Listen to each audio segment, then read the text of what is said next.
Aduna Buzz TV. Aduna Buzz TV. dañuy daal di wax rek ci affectation bi nga xamante ne nag kii di maître Ngagne Demba Touré daal dina koy am foofu ca diwaan bu Matam wante nag jamono ji nag jur na ay coow ci monde politique bi yëpp ñu sukkandiko ci naataangay RFM moom greffier bi nag ak kay bu mucc ayib rek la daal di am ndax nag li nga xamante ne nag ñoom ñooy population Matam ba Ourossogui rek ñëpp a génn daal di koy wax dalal ak jàmm mu mel ni rek dem bi nga xamante ne nag dem na foofu nag nekk na mbégte mu rëy lool wante nag moom la mu daal di xam ne rek moo di nag fonctionnaire la ci administration sénégalaise lay liggéey te nag fépp foo xamante ne rek yóbbu nañ ko fa rek pare na pour servir ko waaye nag xeex bi du ko bàyyi de tey la gën a pare rek pour ànd ak ki nga xamante ne nag moom mooy Ousmane Sonko ba yàlla may ko ndam ñu fàttali leen nag Matam nag tey jii nag mbooloo mu takko rek ñoo daal di génn rek ngir dalal bu baax kii di maître Ngagne Demba Touré du ñàkk rek dinañ ci ñëwaat ci leen jotaay xabaar jërë ngeen jëf ci teewlu.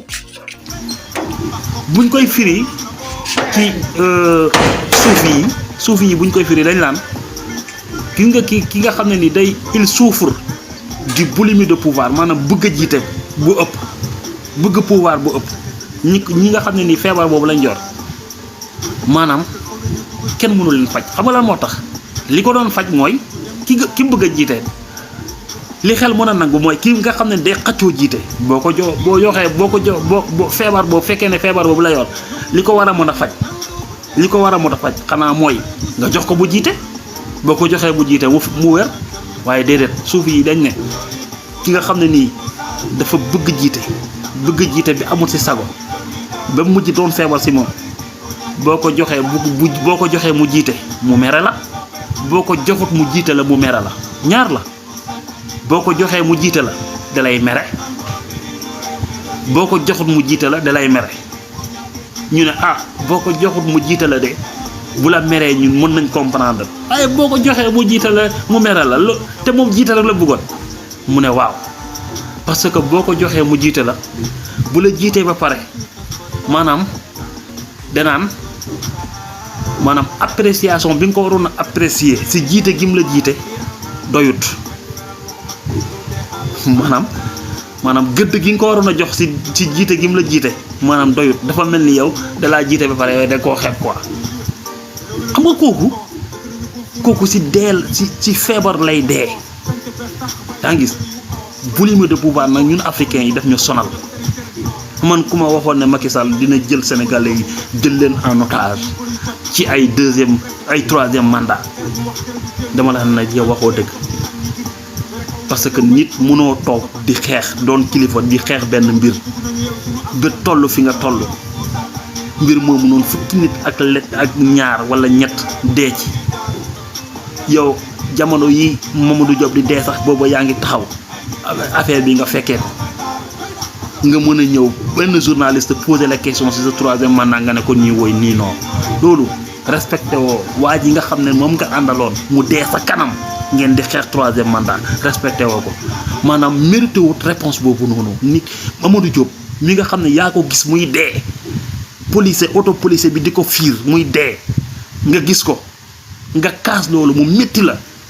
maanaam Mamadou Diop boobu noonu yow bi ngay répondre Babacar Fall ne ko nii wuy nii non boo xalaatoon Mamadou Diop doo ko jox réponse boobu noonu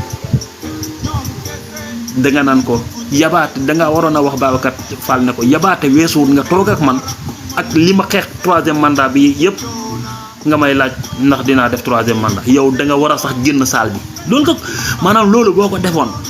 ñëppay apprécier da ciy génn avec hauteur man loolu laay apprécier man loolu laa mën a apprécier waaye nekkut nga joxe réponse bu bon boobu noonu nga xam ne moo jaxase xelu sénégalais yi ginnaaw yow bi nga waxee ba pare ndax fekkonte ne sax dañ ne Macky lu mu wax def ko waaye bi nga waxee ne di nga réduire cinq mandat bi 5 ans defoo ko bi nga waxee ne doo protéger kenn defoo ko bi nga waxee ne sa décret doo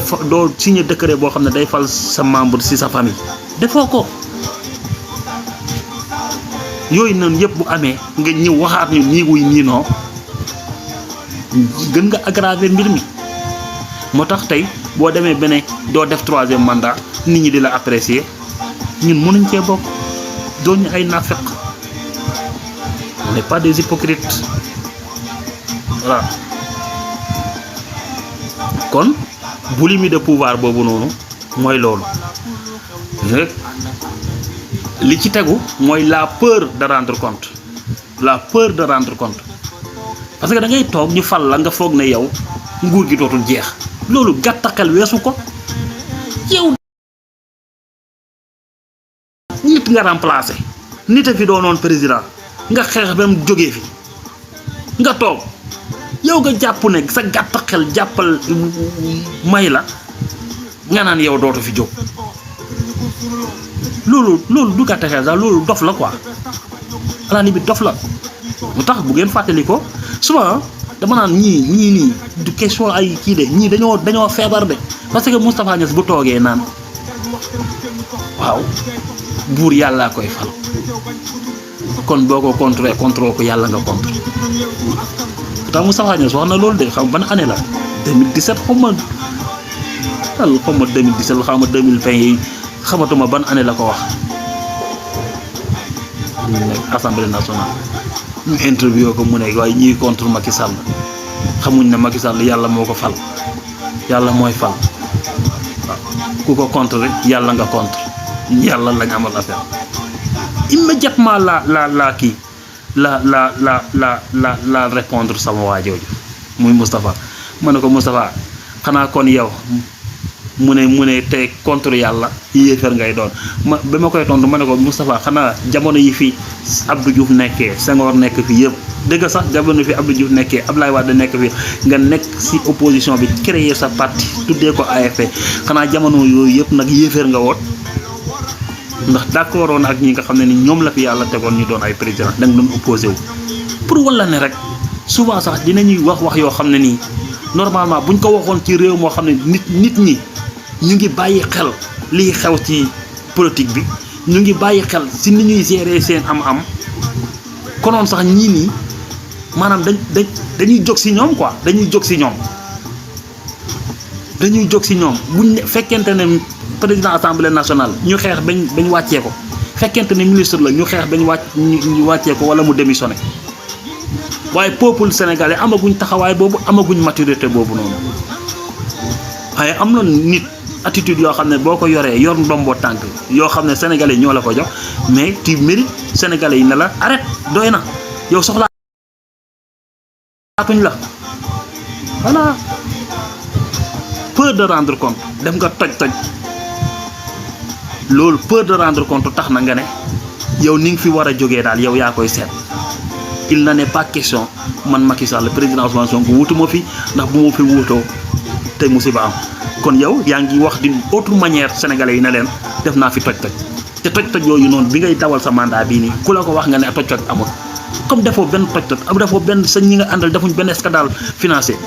donc ban raison ngeen am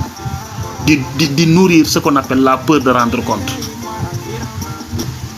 ak ce qu'on appelle les pressions claniques et l'obéissance gis nga yii yëpp dafa feeñ ci nguuru Macky Sall pression clanique bi mu waree def discours am bi ne dina bokk wala du bokk pression clanique bi ñan la invité les élus locaux ay maires ay conseils départementaux